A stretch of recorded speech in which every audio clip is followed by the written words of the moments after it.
Welcome back. You are watching Newscentre. The government is weighing the auto industry's demand for a third phase of the FAME scheme. Sources have told CNBC-TV18 that the automotive industry bodies have sought an extension of the electric vehicle subsidy program.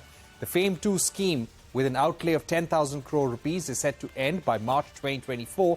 The industry says a third installment of the scheme could put more focus on charging infrastructure, two-wheelers and buses. A report by ICRA says central government's FAME 2 and EV schemes in 25 states have pushed EV adoption to 4% of total vehicle sales in India.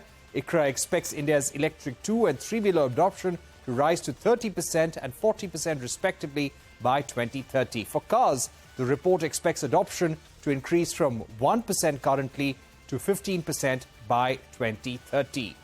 However, the report highlights some key challenges the industry could face with rising EV adoption, and these include lack of charging infrastructure and high import dependence. To discuss that and more, we're now joined by Shamsher Dewan, Senior Vice President at ICRA, and Arun Vinayak, CEO and co-founder at Exponent Energy. Gentlemen, thank you very much for joining us here on Newscentre. Shamsher, if I can begin with you, these projections that ICRA has made in its latest report, do they account for the FAME scheme to continue till 2030, or have you made these calculations without FAME subsidy?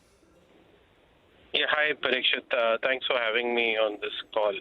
Our estimates for 2030, as you rightly mentioned, these are without the subsidies continuing for a fairly long period of time. As we have seen in some of the global markets,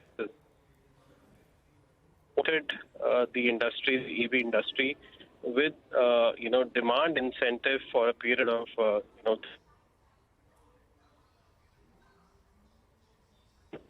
the incentive programs have been waived off. So to that extent, we believe that these numbers that we've put out for penetration across various segments factor in that after 3 to 4 years, the industry will be in a position wherein the economies of scale plus localization factors will drive economic viability on its own. And at that point in time, there won't be a requirement for demand incentives to continue any longer. Right. Arun, thank you so much for being with us on Newscentre. Let me begin by asking you, currently the government has no proposal for a FAME 3, but yes, they're considering the industry's demand for an extension.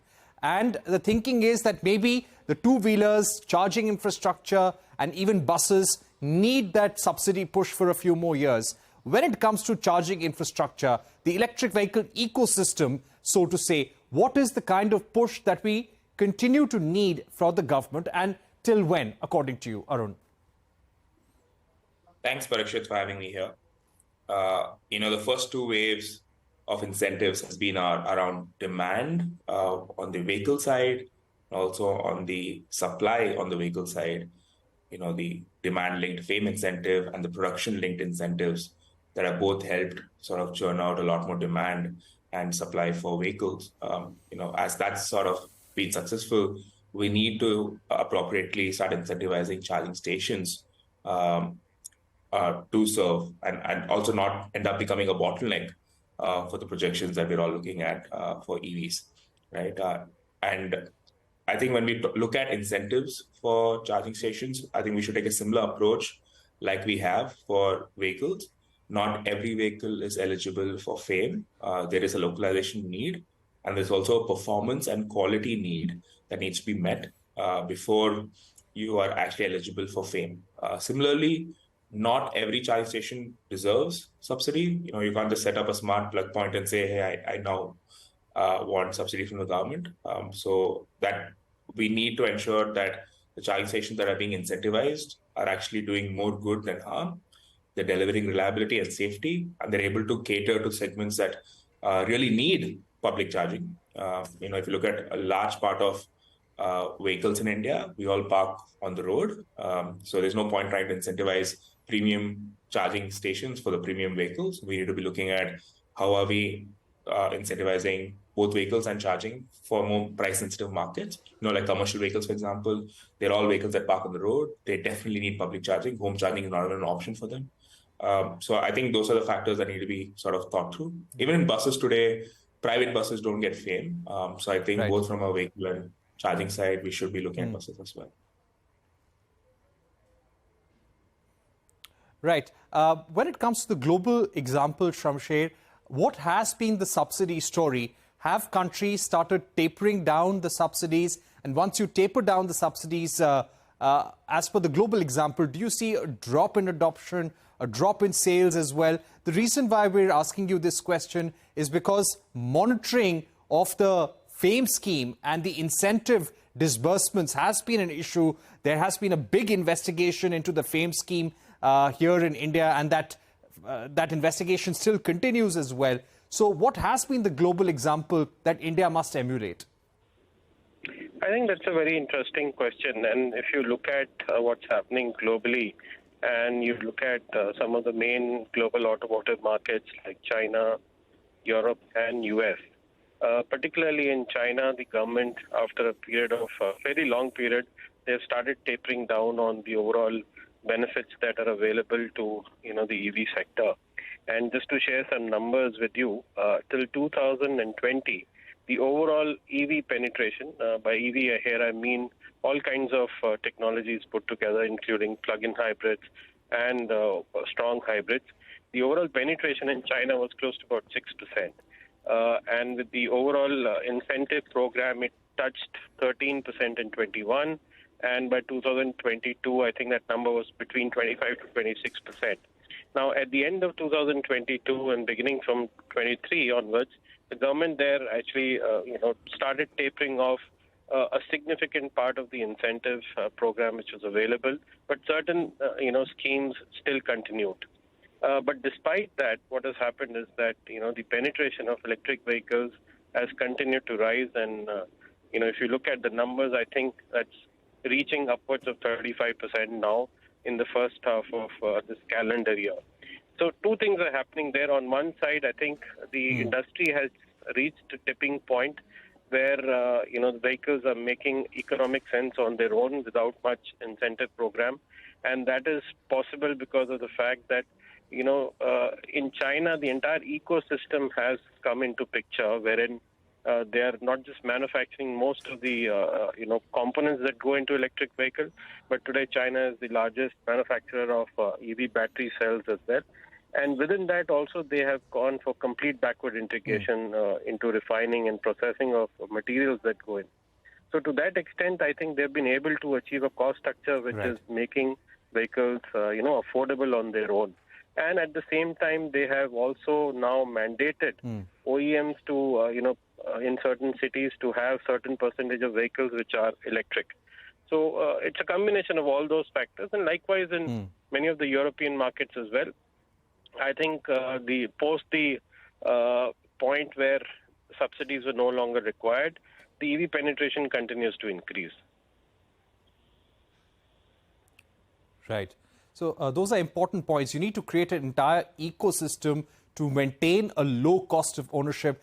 Coming back to you, Arun, when it comes to the density of charging infrastructure, over the next 5 years, what is the kind of charging network that we would need in India? According to this latest report by ICRA, there are about 45 to 50,000 public charging stations in the country. A bulk of them are slow chargers. But according to you, what is the kind of charging density that is needed to really jumpstart the EV ecosystem? When we look at petrol stations today, there are roughly 70,000 petrol stations all over India. And in a city like Bangalore, you probably have 300 to 400 petrol stations. So when we go electric, it's not going to be 300 or 400 electric charging stations. It's probably going to be more like 4,000 to 10,000 charging stations if you're talking about fast and rapid charging. Slow charging is really not an option anymore if we go into the future. Convenience-wise, obviously, it's a big bottleneck to your operations. And also the cost of slow charging is on a per unit basis is very, very high. I set up a piece of land, I charge 1 or 2 vehicles a day. It doesn't make sense for anyone, not the end user, not the charge point operator. So the entire industry is definitely starting to think fast and rapid charging. And so you're probably going to have a 20x sort of petrol station number when you talk about density with respect to charge point operators. Right. Take us through some of the solutions that you're offering to the customer, which you feel will be needed in an EV ecosystem which is growing. Everyone is saying that the world is moving towards electric, but as you said, even capacity utilization for someone investing in land, investing in property for charging infrastructure can be an issue going forward. So what are some of the solutions that you're offering? Yeah, at Exponent, we provide a rapid charging stack. We're not just a charging company. We do both chargers and batteries. We charge vehicles completely in 15 minutes. And this creates a bunch of incentives. Firstly, the vehicle battery size can be reduced, right? Today, I actually think the FAME subsidy has made a lot of OEMs lazy, because you have a capacity-linked incentive. You can just put a large battery and get away with it because the government is paying for it. There's no pressure to innovate and find more efficiency in your vehicle or find more innovative solutions. I actually think we should move away from demand-linked incentives to production-linked incentives, to maybe even financing incentives, or even charging station-based incentives. This will allow the entire ecosystem to find more innovative solutions. And we sort of want to play a role in that by saying, hey, you don't need large batteries anymore, put in a small battery and charge it up really quickly. On the same side, that makes the vehicle very cost-effective. On the other end, we're able to say on the same piece of land, we're going to be able to charge 20 to 30 vehicles a day. Actually, a lot of our charging stations today are doing 20 plus sessions a day, which is the highest in the world, right? So this has fundamentally fixed the unit economics behind charging stations. It's very, very easy to set up a charging station. It also, in absolute capital, if a petrol station requires 2 crores to set up, a charging station only requires 5 to 10 lakhs to set up. So it's an order of magnitude lower. The problem is charging stations don't make money. That's why it doesn't get enough people excited to invest and grow the network. So that's what needs solving, and that's what Exponent is focused on. All right, we've run out of time, but Arun, Vinayak, Shamsher, Dewan, thank you very much for joining us on the program. Let's see what the government does in terms of the next phase of the FAME scheme now.